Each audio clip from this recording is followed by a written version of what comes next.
अस्सलाम वालेकुम class 9th। आज हम चैप्टर 1 के नेक्स्ट हाफ न्यूमेरिकल्स को देखेंगे जो कि है 1.6 से 1.10 तक। मेरे प्रीवियस लेक्चर में 1.1 से 1.5 तक मैंने करवाए थे और मैं आज वाले लेक्चर में 1.6 से 1.10 तक करवाऊंगी। इसमें सबसे पहले हम 1.6 वाले मेडिकल को देख लेते हैं। ये वो पेज मैं आपके सामने रिप्रेजेंट कर रही हूँ जो कि आपकी बुक में 25 और 26 दिया गया है। ठीक है, 25 और 26 पे जो मेडिकल्स आपके एक्सरसाइज में चैप्टर 1 के दिए गए हैं। तो सबसे पहले हम 1.6 को देखते हैं। 1.6 में हमसे कह रही है on the closing the jars of the vernier caliper zero of the vernier scale is on right to its main scale such that fourth division of its vernier scale coincides with one of the main scale division.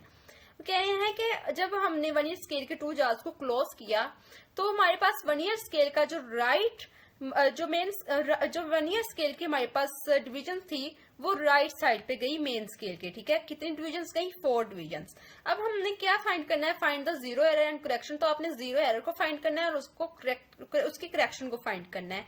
तो हमने यानी इसकी zero correction find करनी है हमने। ठीक है, तो इसमें हमारे पास सबसे पहले तो आपको बताती हूँ कि वर्नियर स्केल में हमारे पास कब जीरो एरर नहीं होता।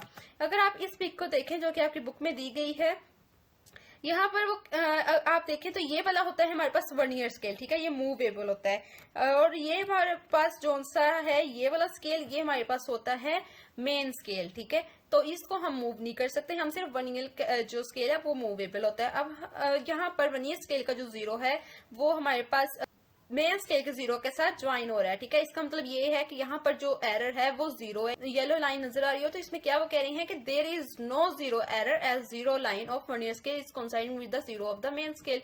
कि यहाँ पर जो है वो वर्नियर स्केल का जीरो वो मेन स्केल के जीरो के साथ कोइंसाइड है, इसकी वजह से यहाँ पर जो है वो जीरो नॉन जीरो एरर है। ठीक है, तो यहाँ पर अगर अब जीरो एरर कब होगा और वो पॉजिटिव कब होगा, अगर आप इसमें बात करें तो यहाँ पर वो हमें क्या कह रहे हैं कि राइट साइड पे गया। ठीक है, तो राइट साइड पे जब जाता है तो हमारे पास जो एरर होता है वो पॉजिटिव होता है। ठीक है, लेकिन हमने जब उसको लास्ट पे आंसर में हमने उसको माइनस कर देना होता है, यानी जो हमारे पास करेक्शन आती है, जो भी हमारे पास रीडिंग आती है उसमें से हमने माइनस कर देना होता है जितना भी। अब जैसे कि यहाँ पर हमारे पास 4 डिवीजन्स हमारे पास एरर है। ठीक है, डिवीजन्स वो राइट की तरफ चला गया।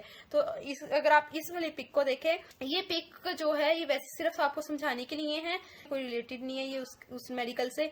तो यहाँ पे अगर आप देखें तो ये 7 डिवीजन पर मिल रही है। ठीक है, अगर आप ये इस वाली लाइन को देखें तो यहाँ पर ये 7 डिवीजन से मिल रही है और ऊपर पॉजिटिव में आपने लिखा भी हुआ है कि पॉजिटिव 0.07 सेंटीमीटर का जो है वो एरर आया है। ठीक है, तो वहां पे हमें जो एरर दिया गया है वो उन्होंने बता दिया है कि 4 डिवीजन एरर। इसका मतलब ये है कि यहाँ पर हमारे पास पॉजिटिव में 0.04 सेंटीमीटर एरर है।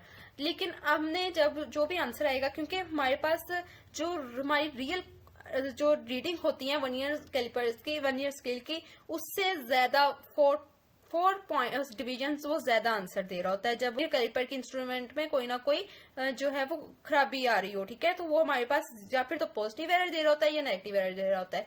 अब यहाँ पे क्योंकि वो वर्ड यूज कर चुके हैं राइट, तो इसका मतलब ये है कि ये पॉजिटिव एरर। ठीक है, तो हम क्या करेंगे, उसको जो हमारे पास रीडिंग आएगी उसमें से हम नेगेटिव कर देंगे उतना ही। जैसे कि यहाँ पर जो पॉजिटिव हमें कितना बताया 4 डिवीजन, तो जीरो पॉजिटिव 0.04 सेंटीमीटर है। तो जो हमारे पास आंसर आएगा उसमें हम उसको माइनस 0.04 सेंटीमीटर कर देंगे। तो हम चलते हैं इसके सोल्यूशन की तरफ।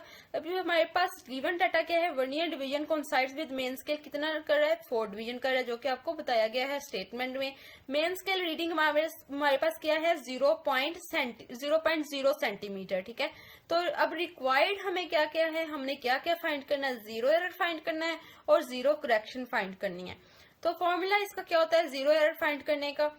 सबसे पहले तो आपको जीरो एरर फाइंड करने के लिए इसका फॉर्मूला याद करना है। वो क्या है? मेन स्केल रीडिंग को आपने प्लस करना है वर्नियर स्केल रीडिंग में। ठीक है, मेन स्केल रीडिंग को ऐड करें वर्नियर स्केल रीडिंग में तो जीरो एरर जो है वो हमें मिल जाएगा। अब यहाँ पर कैलकुलेशन में अगर आप देखें तो वर्नियर स्केल की रीडिंग जो है वो 4 डिवीजन्स हमारे पास जो है वो मेन स्केल से कोइंसाइड किया था। तो हमने उसको क्या करना है, लीस्ट काउंट के साथ मल्टीप्लाई कर देना है, ठीक है। क्योंकि अब हमारे पास मेन स्केल रीडिंग तो हमें दी गई है, ठीक है, 0.0 सेंटीमीटर, लेकिन हमारे पास वर्नियर स्केल रीडिंग नहीं है। तो सबसे पहले वर्नियर स्केल रीडिंग को हमने फाइंड कर लेना है।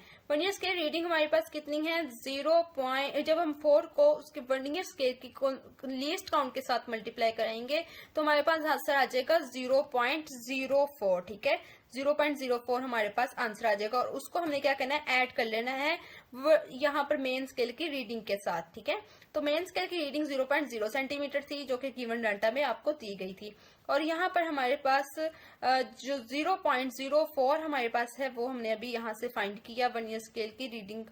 तो अब हमारे पास क्या आएगा, पॉजिटिव में 0.04 सेंटीमीटर इसका आंसर आ जाएगा। अब मैंने आपको बताया था शुरू में कि जितना आपके पास जीरो एरर आए उसको आपने क्या करना है, जीरो करेक्शन फाइंड करने के लिए आपने नेगेटिव कर देना है, ठीक है। क्योंकि ये आपका ज्यादा उसने दिया है, स्केल जो सा था वो 4 डिविजन आगे उसने आपको रीडिंग दी है। तो आपने जितनी डिविजन आपको आगे रीडिंग दे उतना आपने जो है वो नेगेटिव में उसको कर देना है। जो जीरो एरर आए उसमें आपने अपनी रीडिंग में उसको माइनस कर देना है। तो इसी तरह यहाँ पर जीरो करेक्शन क्या हुआ, -0.04 सेंटीमीटर हो गया। 1.7 क्वेश्चन में वो क्या कह रहे हैं, a screw gauge has 50 divisions on its circular scale के आपके पास सक्रियो गेज दिया गया है जिसकी सर्कुलर स्केल, आपको सर्कुलर स्केल ये पिक में शो हो रहा है, ये आपका सर्कुलर स्केल होता है सक्रियो गेज का, ठीक है। तो आपने क्या करना है, जिस सक्रियो गेज के सर्कुलर स्केल आपका जो बुक में दिया गया है वो 80 तक आपको शो करवा रहे हैं उसमें डिविजन, लेकिन यहाँ पर उन्होंने क्वेश्चन में मेंशन कर दिया है कि वो 50 डिविजन का एक सर्कुलर स्केल है सक्रियो गेज का। The pitch of the screw gauge is 0.5 millimetre. तो आपकी जो पिच सक्रियो गेज की है वो भी आपके स्टेटमेंट में मेंशन कर दी है कि वो है 0.5 millimetre. What is the least count, तो आपने क्या फाइंड करना है, सिर्फ इसका लीस्ट काउंट फाइंड करना है, ठीक है। बस इतनी सी बात है। आपके पास गिवन डाटा क्या है, सबसे पहले आपने वो लिख लेना है, सक्रियो गेज पिच आपके पास 0.5 मिलीमीटर है, number of divisions on circular scale 50 आपको दी गई है। आपने फाइंड क्या करना है, लीस्ट काउंट फाइंड करना है। तो फॉर्मूला क्या होता है, लीस्ट काउंट का पिच ऑफ सक्रियो गेज को आपने डिवाइड करवा देना है number of divisions on circular scale के साथ, ठीक है। तो पिच ऑफ सक्रियो गेज आपके पास 0.5 थी और number of divisions of circular scale आपके पास क्या थी, 50 थी। तो आपने 0.5 मिलीमीटर डिवाइड 50 लिख देंगे और जब आप इसको अपने कैलकुलेटर से करेंगे तो आपका आंसर क्या आएगा, 0.01 मिलीमीटर आपके पास आंसर आ जाएगा। और अब आपने क्या करना है कि आप जब हम इसको सेंटीमीटर में चेंज करेंगे तो आपने इसको 100 के साथ डिवाइड करवा देना, ठीक है। 0.01 को डिवाइड 100 के साथ करवाएंगे तो आपके पास क्या आंसर आएगा, 0.001 सेंटीमीटर आंसर आ जाएगा। क्योंकि किसी भी आपने अमाउंट को जब मिलीमीटर से सेंटीमीटर में कन्वर्ट करना होता है तो आप 100 के साथ उसको डिवाइड करवाते हैं। तो बस ये भी इतना सा क्वेश्चन था। नेक्स्ट चलते हैं 1.8 पर। 1.8 क्वेश्चन में वो कह रहे हैं which of the following quantities have 3 significant figures. अब सिग्निफिकेंट फिगर्स क्या होते हैं, अहम अदाद को कहते हैं, ठीक है। सिग्निफिकेंट फिगर्स अहम अदाद होते हैं और यहाँ पे आपने क्या बताना है, 3 आपने वो क्वांटिटीज बतानी है जो कि जिनमें 3 सिग्निफिकेंट फिगर्स मौजूद हो। तो यहाँ पर आपको 4 पार्ट्स दिए गए हैं 1.8 क्वेश्चन के। आपने सबसे पहले एक पार्ट को हम देखते हैं कि वो सिग्निफिकेंट 3 फिगर्स रखता है कि नहीं। 3.0066 मीटर, ठीक है। तो आपने क्या करना है जी, इसमें देखना है। अब अगर ये पॉइंट को देखें, मुझे इसको देखते पता चल गया कि इसमें जो सिग्निफिकेंट फिगर्स हैं वो 5 हैं। वो किस तरह से पता चला, क्योंकि ये देखें ये पॉइंट यहाँ पर है हमारे पास। अब जीरो जो से हैं वो शुरू में नहीं है, ठीक है। तो जो भी स्टार्ट में अगर जीरो है ना, आपने उनको काउंट नहीं करना, ठीक है।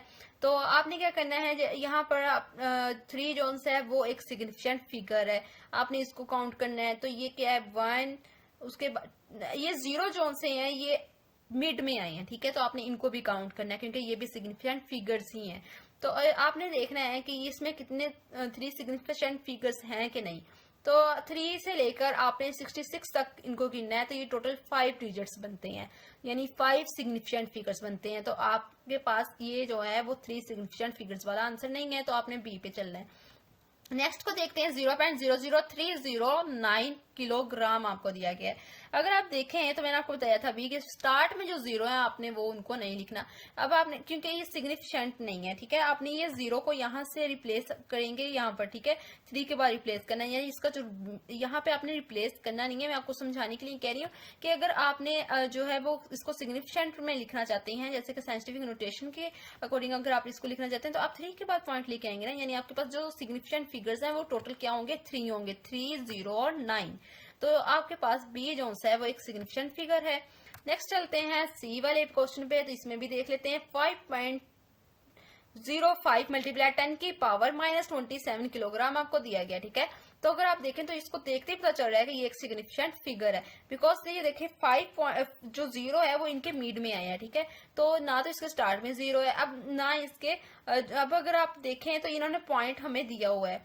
अगर आप 10 की पावर -27 को ओपन भी करते हैं तो जीरो जो है वो इधर आएंगे, लेकिन हमारे पास क्योंकि पॉइंट एक सही जगह पे दिया गया है तो इसलिए इसके 3 सिग्निफिकेंट फिगर्स है 5.05। तो इस तरह से हमारे पास सी जो है ये भी एक सिग्निफिकेंट फिगर है। आगे चलते हैं डी पे। डी वाले में क्या कह रहे हैं, 301.0 सेकेंड आपको दिया गया है। अब देखें आप तो हमारे पास यहाँ पर कितने सिग्निफिकेंट फिगर्स हैं, यहाँ पर हमारे पास 4 सिग्निफिकेंट फिगर्स है, बिकॉज जीरो भी आपका जो है वो लास्ट पे दिया गया, शुरू में नहीं दिया गया, ठीक है, तो इसलिए ये भी काउंट होगा। तो यहाँ पर जो हमारे पास है वो 4 सिग्निफिकेंट फिगर्स हैं। तो हमारे पास जो क्वांटिटीज थी जो कि 3 सिग्निफिकेंट फिगर्स रखती थी वो इसमें से 2 ही थी, तो बस आपका ये इसमें आपने इसी को बस मेंशन कर देना है। नेक्स्ट चलते हैं 1.9 पर। 1.9 में आपको क्या कह रहे हैं, What are the significant figures in the following measurements? इसमें भी आपने जो है वो सिग्निफिकेंट सी बतानी है, सिग्निफिकेंट फिगर्स बिल्कुल सेम 1.8 जैसा ये क्वेश्चन है, इसमें कुछ मेजरमेंट्स आपको दी गई हैं, ठीक है, जैसे कि इसमें भी 4 पार्ट्स हैं और ए पार्ट को अगर हम देखें तो 1.009 आपको दिया गया, क्योंकि जीरो इसमें क्या है, मिड में है, तो ये बिल्कुल सेम फर्स्ट क्वेश्चन जैसा ही है 1.8 के, कि इसमें जीरो जो है वो मिड में दिए गए हैं, ठीक है, तो इसमें मैं 1 से लेके 9 तक काउंट करूंगी तो इसमें 4 सिग्निफिकेंट बनते हैं। उसमें उस 1.8 क्वेश्चन में आपने सिर्फ वो बताने थे सिग्निफिकेंट फिगर जो 3 सिग्निफिकेंट फिगर्स रखते हो, वो क्वांटिटीज आपने बतानी थी, ठीक है। अब यहाँ पर वो कह रहे हैं कि आपको कुछ मेजरमेंट्स दी गई हैं, उसमें आपने सिग्निफिकेंट फिगर्स बताने हैं, यानी जितने भी हों आपने बताने हैं, ठीक है। तो फर्स्ट वाले में हमारे पास कितने हैं, फर्स्ट वाले में हमारे पास 4 सिग्निफिकेंट फिगर्स हैं। अगर आप बी वाले को देखें तो 0.00450 दिया गया। अब यहाँ से ये पॉइंट क्या है, रिप्लेस होगा और ये 4 के बाद जाएगा, और हमारे पास 3 सिग्निफिकेंट फिगर्स है 4.50, ठीक है, यानी 450 हमारे पास 3 सिग्निफिकेंट फिगर्स हैं। नेक्स्ट में चलते हैं सी वाले में 1.66 मल्टीप्लाई 10 की पावर -27 किलोग्राम दिया गया है। तो इसमें मेरे पास जो है बिल्कुल सेम जो हमने 1.8 का सी पार्ट किया है ये उस जैसा ही है। इसमें 1.66 जो है वो हमारे पास है सिग्निफिकेंट फिगर, और अगर मैं ये -27 को ओपन भी करती हूँ तो ये जीरो इस साइड पे होंगे जो कि काउंट ही नहीं होंगे, तो हमारे पास जो है वो लेफ्ट साइड पे जो स्टार्ट में जो जीरो होते हैं वो काउंट नहीं होते, तो इसका सिग्निफिकेंट फिगर 3 है। डी वाले में देखते हैं तो यहाँ पर मेरे पास जो पॉइंट है वो लास्ट पे है, ठीक है, तो अब इसमें जो हमारे पास सिग्निफिकेंट फिगर्स क्योंकि जीरो मिड में दिए गए हैं, ठीक है, तो हमारे पास इसमें भी 4 सिग्निफिकेंट फिगर्स हैं। तो आपने इसका ये आपको लास्ट में मैंने शो भी करवा दी है कि ए का हमारे पास 4 सिग्निफिकेंट फिगर्स है, बी के 3, सी के 3, डी के 4। नेक्स्ट करते हैं जो कि हमारे पास लास्ट न्यूमेरिकल है 1.10। इसमें वो क्या कह रहे हैं, chocolate wrapper is 6.7 centimetre long and 5.4 centimetre wide. एक चॉकलेट का रैपर है वो कितना लॉन्ग है, 6.7 सेंटीमीटर, और उसकी विड्थ चौड़ाई कितनी है, 5.4 सेंटीमीटर, ठीक है। तो चॉकलेट का आपने एरिया फाइंड करना है up to responsible numbers of significant figures के, उसके कितने पॉसिबल सिग्निफिकेंट फिगर्स होंगे। तो लेंथ ऑफ रैपर कितना है हमारे पास 6.7 सेंटीमीटर जो कि आपको दी गई है। इसको हम L1 से इसको रिप्रेजेंट कर देते हैं, ठीक है, सिंबॉलिकली। और विड्थ ऑफ रैपर कितनी है हमारे पास, जिसको हम L2 से रिप्रेजेंट कर देते हैं इसमें डिफरेंस रखने के लिए, तो वो 5.4 सेंटीमीटर है। और हमने फाइंड क्या करना है, एरिया फाइंड करना है, एरिया ऑफ रैपर, तो ए हमने फाइंड कर लेना है, ठीक है। एरिया का फॉर्मूला क्या होता है, लेंथ मल्टीप्लाई विड्थ होता है। तो लेंथ मल्टीप्लाई विड्थ अगर आप करेंगे एरिया का फॉर्मूला लेंथ मल्टीप्लाई विड्थ होता है, ठीक है। तो आपने क्या करना है, एरिया को L1 हमारे पास लेंथ कितनी थी 6.7 और हमारे पास विड्थ कितनी थी 5.4। आपने इन दोनों को मल्टीप्लाई करेंगे तो आपके पास क्या आंसर आएगा 36.18। और सेंटीमीटर स्क्वायर कैसे है, क्योंकि 6.7 के साथ भी सेंटीमीटर था और 5.4 के साथ भी सेंटीमीटर था, तो हमारे पास सेंटीमीटर स्क्वायर आ जाएगा, ठीक है। तो अब हमारे क्योंकि जो है हमारे पास राउंड ऑफ करके इसका आंसर क्या आ गया 36 सेंटीमीटर स्क्वायर आ गया। अगर आप ये भी लिख देंगे तो आपका ये भी गलत नहीं होगा आंसर, लेकिन अगर राउंड ऑफ करके लिखेंगे तो वो ज्यादा बेस्ट है, ठीक है। 36 सेंटीमीटर स्क्वायर आपके पास आंसर आ जाएगा। ये था मेरा आज का लेक्चर। इसमें हमने 1.6 से लेकर 1.10 तक रोमैनिकल्स देखे हैं। जो इस प्रीवियस मेरा लेक्चर था उसमें मैंने 1.1 से 1.5 तक करवाए थे, और नेक्स्ट आने वाले लेक्चर इंशाल्लाह मैं उसमें चैप्टर 2 को स्टार्ट करूंगी। Thanks for watching my video. Allah Hafiz.